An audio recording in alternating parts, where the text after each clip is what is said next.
Colegas, amigos, público en general que se ha interesado por este ciclo de conversaciones en actualidad de la enfermedad de Chagas, déjenme decirles que estas palabras estarán colocadas en cada uno de los videos que integran este ciclo, porque como entendemos que habrá entre ustedes público que utilice esta herramienta no dicha de Internet, que es la posibilidad de asincronía, no todos van a ver los videos en el mismo orden, no hay de hecho un orden para que los miren, quizás los primeros que se han inscrito puedan seguirlo de acuerdo a cómo cronológicamente nosotros los vayamos publicando. Sin embargo, sabemos por experiencia que habrá muchos de ustedes que accederán a este ciclo de conversaciones más adelante. Por lo tanto, reitero que estas palabras introductorias van a estar como prólogo de cada uno de los videos. Déjenme decirles también que hemos concebido y hemos denominado a este ciclo como ciclo de conversaciones. No es un curso de enfermedad de Chagas donde ustedes puedan venir a aprender acerca del ciclo del parásito, el insecto vector, los síntomas, los periodos, no es esto. Es un grupo de conversaciones con expertos argentinos en distintas áreas de la enfermedad que abordaremos de manera coloquial estos temas. Por lo tanto, dicho estas palabras, espero que les gusten el abordaje de los temas que hacemos en cada una de las conversaciones y que al mismo tiempo utilicen el foro de discusión ad hoc, foro de discusión en el cual podrán hacer preguntas, comentarios, todo lo atinente al contenido de los videos y a otros aspectos de la enfermedad de Chagas que no son abordados en el ciclo. Desde ya, muchas gracias por vuestra presencia.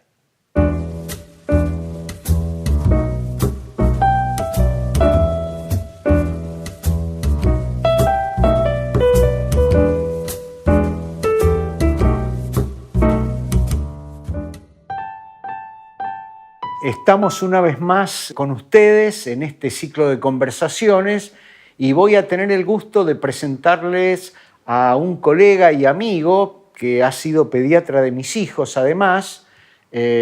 Bueno, no hace falta que lo presente, si bien lo voy a presentar porque lo merece, pero es por ustedes seguramente muy conocido y me estoy refiriendo a Héctor Freilich. Con Héctor hoy vamos a abordar el tema del rol del laboratorio en el diagnóstico de la enfermedad de Chagas y las nuevas herramientas que brinda para el diagnóstico de la enfermedad, para el pronóstico y para la evaluación terapéutica.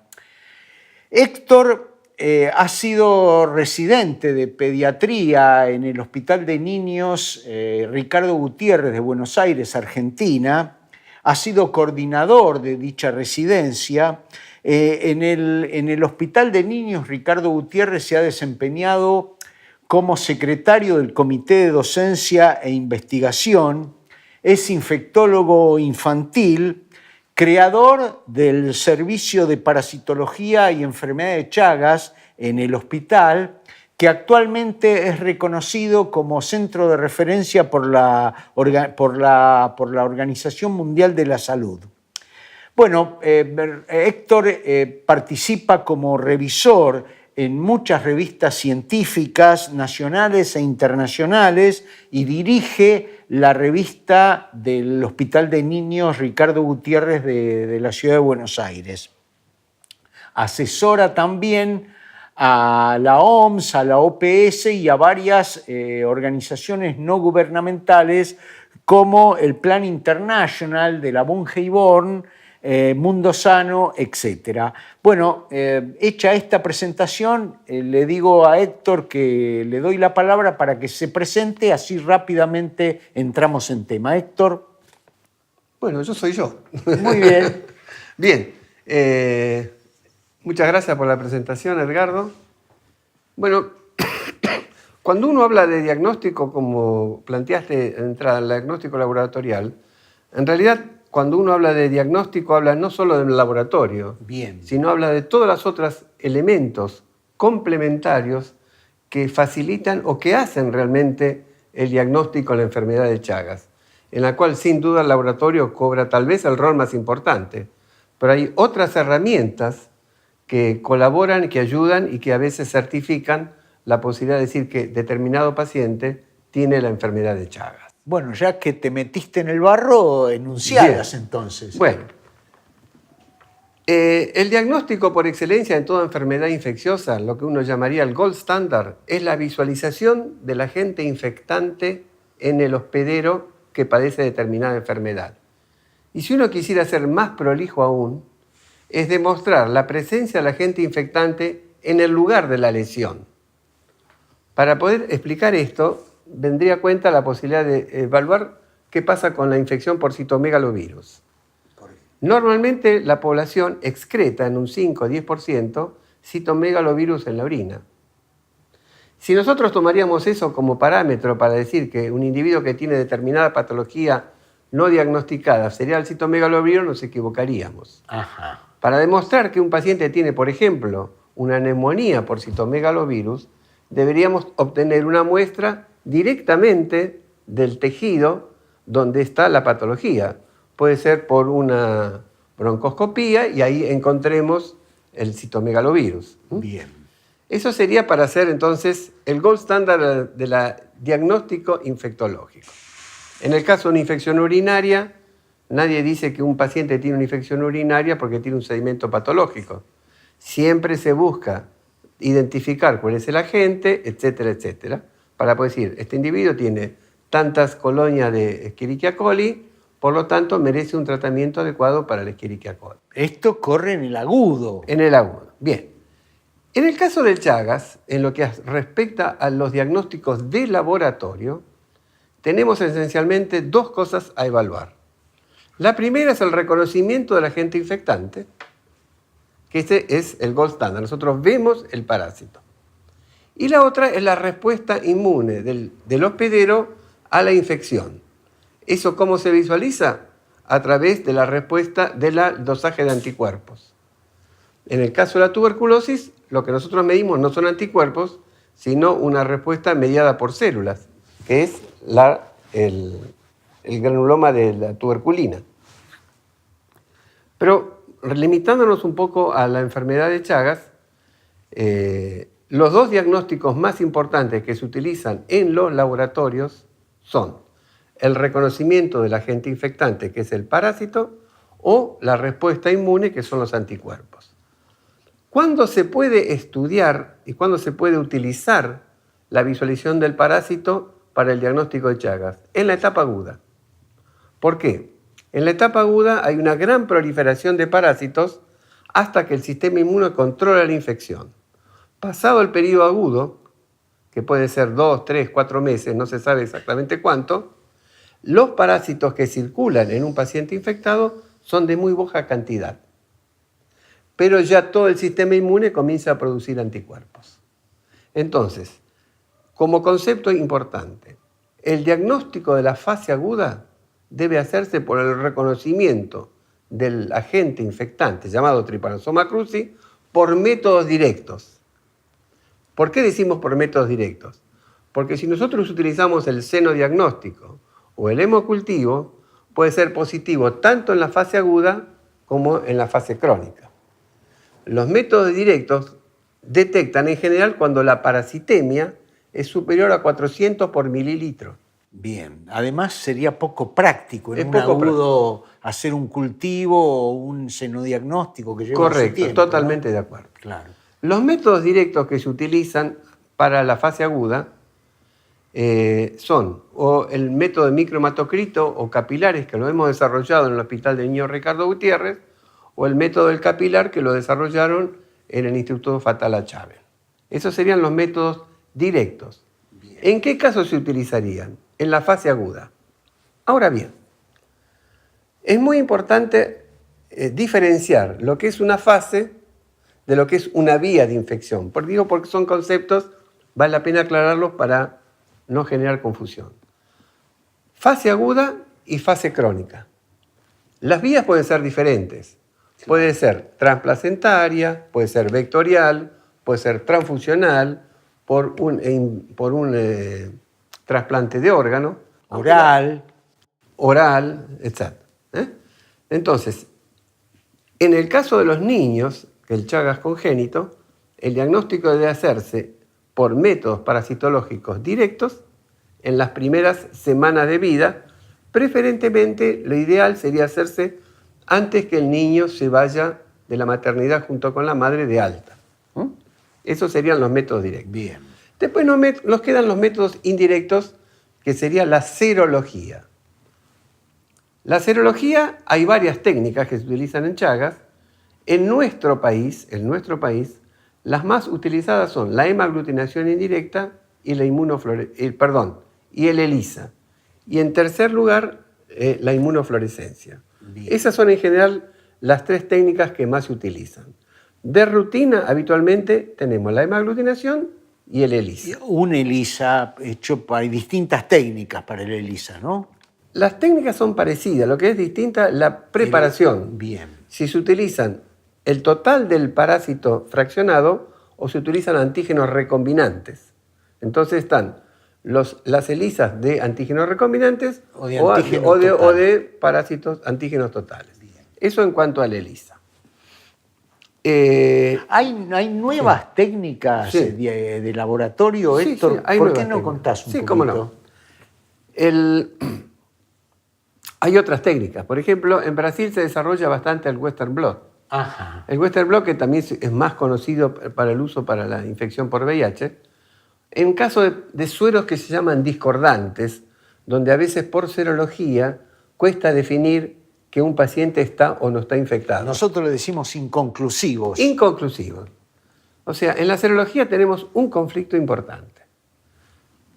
¿Qué son? Los blancos y los negros son muy fáciles de definir. No hay duda. Títulos altos por serología, títulos totalmente negativos. Pero hay una fase en la cual tienen títulos bajos que, de acuerdo a la posibilidad de la técnica o a modificaciones que se generaron en el pH del buffer y demás, un día nos puede dar positivo, otro día no negativo, y son los positivos bajos. Esas técnicas, esos sueros, son los más difíciles a veces de definir. Y a veces para eso se utiliza la inmunofluorescencia. Los brasileños, por ejemplo, diseñaron un Western blot. Pero eso es una técnica que no es comercializada, pero para muy pocos lugares. Lo que se está desarrollando para la técnica serológica ahora, que está cobrando cada vez más relevancia, son las inmunocromatografías, que son diagnósticos rápidos. Esto que es igual que en general la población lo conoce más por esos test de embarazo, que toma una gotita de orina, lo ponen en una tirita y a los 15 minutos tenemos el diagnóstico. Esas son inmunocromatografías. Pero en el caso de Chagas con orina, no. No, se hace con sangre. Bien, bien. Pero digo como modelo. Perfecto. Entonces se utilizan las inmunocromatografías. Hoy en el mercado hay muchas inmunocromatografías y Médicos Sin Fronteras hizo un trabajo comparando sensibilidad y especificidad, que son lo que uno le pide a las técnicas serológicas. ¿Qué es lo que uno le exige a la técnica serológica para decir esta técnica es buena o no es buena? Lo que se llama sensibilidad y especificidad. Entonces, estudiando cerca de 11 productos comerciales de inmunocromatografía, se vio que hay algunas que tienen una sensibilidad de un 80%, esas no sirven. Esas no sirven. Y otras que tienen 99, 98. Claro. Esas son buenas. Pero siempre, como son técnicas de screening, lo ideal de todo método de screening es que detecte más de todos los infectados. Claro, o sea, que no sea tan específica. Que no sea tan específica, pero sea extremadamente sensible. Si detecta más de los que realmente son, no importa. Pero por screening no se debería escapar ningún paciente.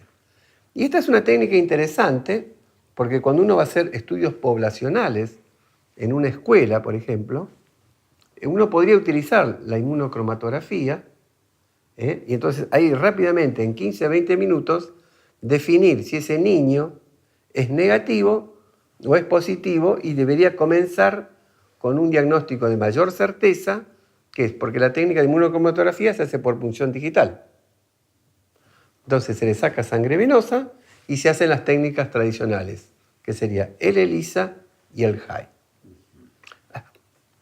Acá quiero mencionar una de las enormes contradicciones que tenemos en nuestro país, la Argentina, respecto a la utilización de la serología para el diagnóstico del Chagas.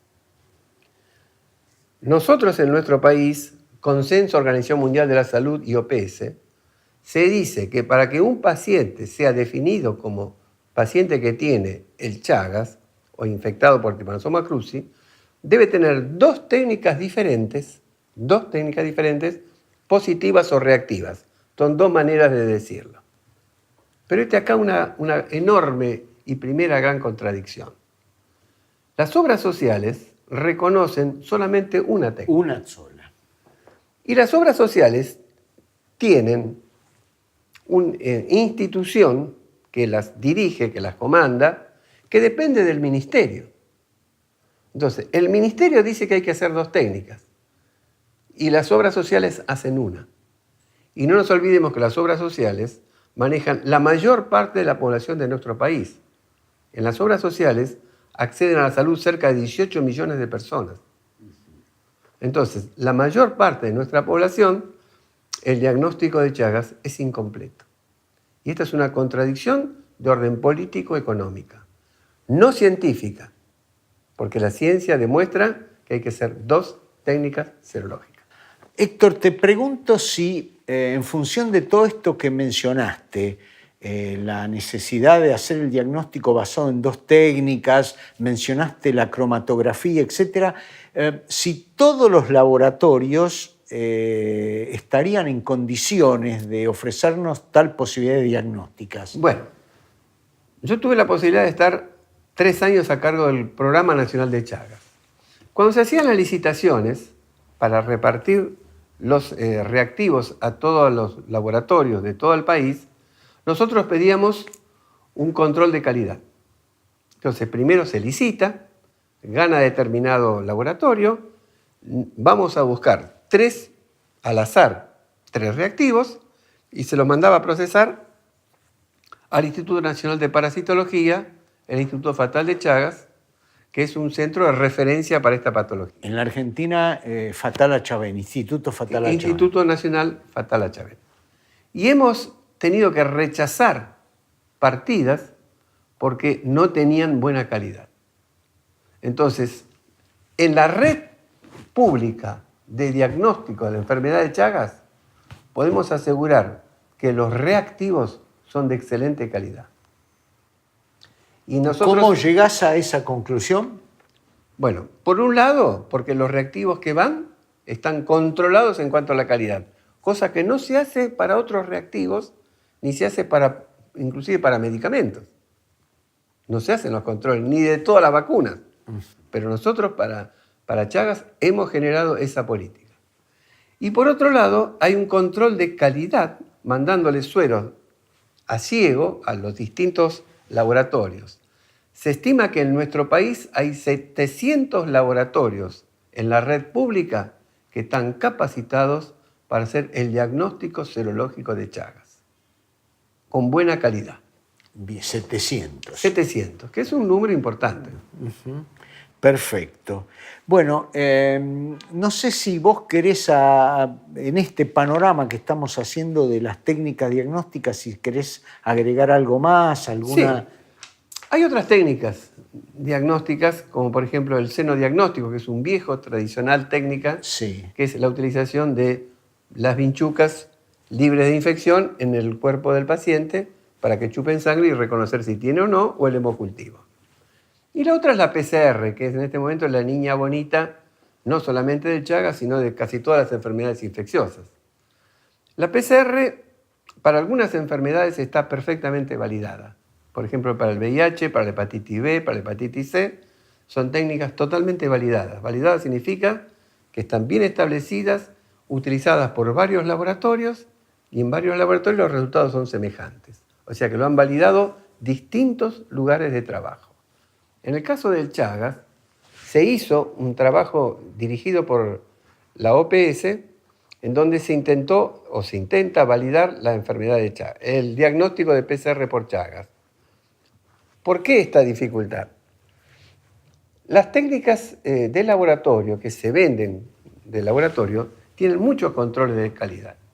O sea, un laboratorio antes de vender un producto hace muchos controles. Y después están en los laboratorios lo que se llaman las técnicas in-house. In-house significa que cada laboratorio produce sus propios reactivos. Entonces no tiene muchos controles. Entonces lo que se está tratando de hacer, que toda la red de laboratorios que trabajan con la PCR utilicen semejantes, lo que se llaman los probes o los promotores, para que las técnicas de PCR tengan semejantes resultados. Y después la técnica, perdón, una cosita más. Sí, discúlpame. No, por favor. La técnica serológica se puede hacer en cualquier mesada, escuchando radio, un partido de fútbol, no requiere demasiadas precisiones.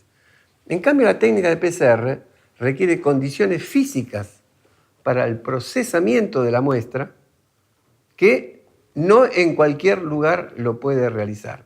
Necesita un termociclador, necesita toda una serie de cosas.